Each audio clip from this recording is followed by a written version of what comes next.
किसी ने सच ही कहा है, कभी कभी हमारी सबसे बड़ी मुसीबत ही हमें आगे बढ़ने का मौका देती है। ये कहानी है गोपाल की, जो एक मामूली मछुआरा था, लेकिन एक हादसे ने उसकी जिंदगी बदल दी। गोपाल एक सीधा सादा मछुआरा था। उसकी जिंदगी बस इतनी ही थी। सुबह नदी में जाता, मछलियाँ पकड़ता और फिर घर लौटकर अपने परिवार के साथ सुकून से रहता।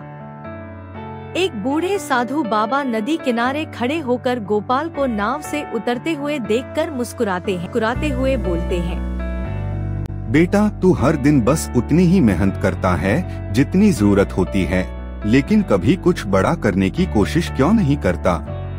बाबा, मेरे पास जितना है मैं उसी में खुश हूँ, ज्यादा की क्या जरूरत?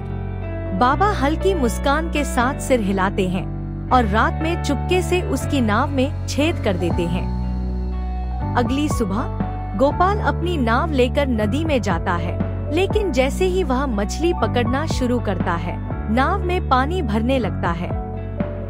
अरे, ये क्या हो रहा है? मेरी नाव डूब रही है। वह जल्दी से तैरकर किनारे पर आता है।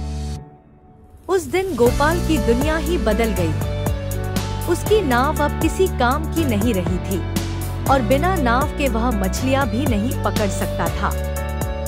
गोपाल गांव में लकड़ी काटने का काम शुरू करता है, दिन रात मेहनत करता है, धीरे धीरे पैसे इकट्ठा करता है और सोचता है, अगर मेहनत से ही जिंदगी बदल सकती है तो क्यों न पूरी ताकत लगा दूं।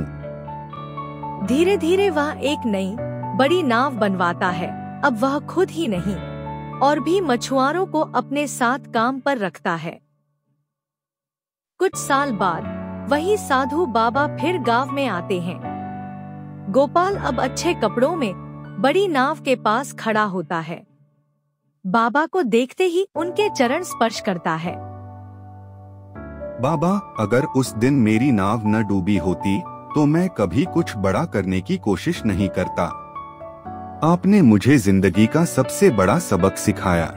बेटा, जब तक हम अपने आराम के दायरे में रहते हैं तब तक हम आगे नहीं बढ़ सकते।